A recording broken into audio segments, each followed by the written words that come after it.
Bem, falar de Fortaleza, falar do processo urbano, o Romeu justificou muito bem, colocou a sua posição.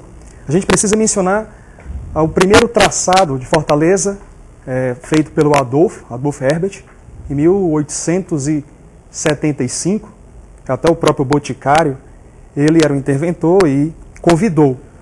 Mas não podemos esquecer do Silva Paulé, que já havia feito esse trabalho, né? É verdade. O Adolf Herbert, ele complementou. E Fortaleza foi traçado por um processo xadrez, um processo tabular, semelhante ao de Paris, né? Há relatos que Alexandre o Grande já havia feito também. E a constituição de Fortaleza por 3 grandes bulevares, né? A Duque de Caxias, a Dom Manuel e a Imperador. Interessante a gente perceber que esse processo de urbanização, Fortaleza ainda muito acabrunhada, né? Fortaleza que era submetida, as cidades do interior tinham muito mais força. Você tinha Aracati, que tinha o porto, você tinha Caraú e Camusim do outro lado, juntamente com Sobral, você tinha Icó. Então Fortaleza meio que cambaleava por alguns anos. Quer dizer que essas cidades eram as cidades mais conhecidas na época? Não só conhecidas, como o poderio econômico mais forte, né? Inclusive Sobral, né, era uma cidade que chegava a receber diretamente da Europa muitas louças, muitas novidades, né, de roupas, de vestes finas, né? E ainda hoje muitas dessas coisas estão no Museu de Sobral.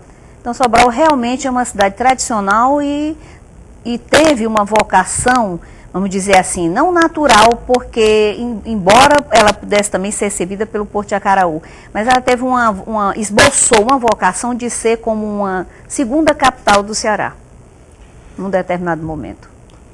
Quais os desafios enfrentados hoje por Fortaleza, nosso jornalista Nireis?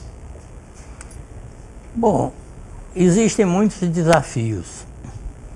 E um dos grandes desafios é o trânsito. O trânsito em Fortaleza está caótico.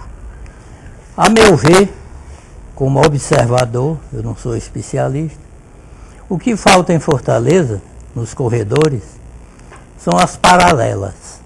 Se cada avenida de Fortaleza tivesse uma paralela à direita e a outra à esquerda, para ajudar no fluxo, melhoraria muito esse fluxo de trânsito. Mas podem observar que nenhuma das avenidas tem. Algumas delas, como a Santo Dumont, ainda tem por um determinado tempo, 8 ou 10 quarteirões, e depois é interrompido. Então a pessoa que vai na avenida, ela fatalmente tem que ficar ali, permanecer no engarrafamento, porque não há uma opção para entrar para a direita, para poder pegar a paralela, que seria o caso. Então o que eu acho que falta são os corredores laterais nas grandes avenidas para melhorar o trânsito da cidade. Quais os maiores problemas da nossa cidade em termos de urbanização? Doutor Ivo Luiz. Falar de urbanização, né? Falar do tamanho e da proporção de Fortaleza. Tem o Christian, o professor Christian da Geografia, ele ressalta muito que a gente precisa pensar a Fortaleza agora como metrópole também. Fortaleza hoje são 2,5 milhões de habitantes, se você juntar a região metropolitana, são 3,5. O nosso porto, o Porto do Pecém, está localizado a 60 quilômetros da capital, em Paracuru. E Fortaleza, ela é a cidade mais importante, ela é a capital, e assim ela acaba que atraindo as pessoas em busca de emprego, de melhores condições, né? O processo de urbanização não é capaz de acompanhar esse crescimento desordenado, esse crescimento acelerado de Fortaleza. Na verdade é um inchaço, né, da periferia, né? Um inchaço. E Fortaleza, hoje você está na 4ª etapa do Conjunto Ceará, uma rua é Fortaleza, o outro lado da rua é Caucaia. Fortaleza, ela acaba que abraçando, e ela vai crescendo, né? Esse processo de anomalia vai se adaptando, vai crescendo. Existe a Fortaleza, que eu já faço uma ressalva, a Fortaleza real, que é aquela Fortaleza que a gente vê com os problemas, problema de trânsito, como foi mencionado aqui, o problema da insegurança, e a Fortaleza turística, que é aquela que a gente apresenta ao turista, e aqui a gente questiona que muitas vezes o turista ele se sente muito mais cidadão do que o próprio fortalezense, porque a cidade que lhe é servida é a cidade com todas as instituições funcionando, enquanto a cidade do fortalezense, infelizmente, essa deixa a desejar. Mas vamos botar também essa questão das instituições funcionando, entre aspas, né? Que também não é bem assim, não são tão bem servidos, na minha opinião, né? Sem contar que Fortaleza peca por uma ausência de metrô. Eu não sei, afinal, vocês sabem me dizer onde que fim levou o metrô? De tanta necessidade, e se é verdade o que eu ouvi falar e vi lá um anúncio, que a Bezerra de Menezes vai se transformar num corredor para resolver alguns problemas de trânsito e que toda aquela área verde vai ser sacrificada? Sabem me responder isso?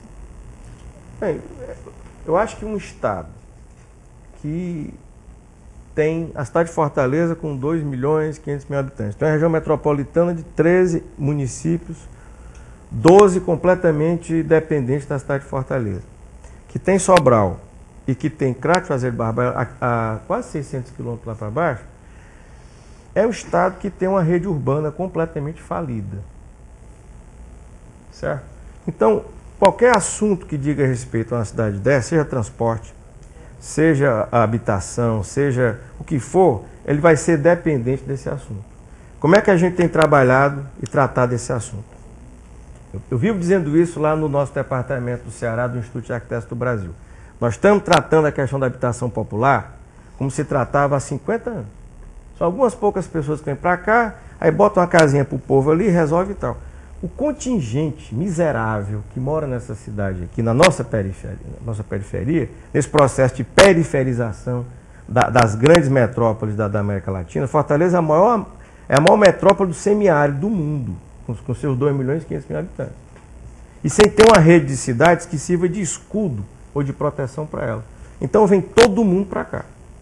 Além do povo do Ceará, vem o povo do Piauí, inclusive um povo do Maranhão, aqui do Rio Grande do Norte, etc. Resultado, vem todo mundo para cá, aí nós não temos escolas, não temos casa, não temos hospitais e tal. Então a gente fica brincando de fazer casa, dar para esse povo, né? São pessoas que não têm qualificação. Nenhuma. Não tem. Como é que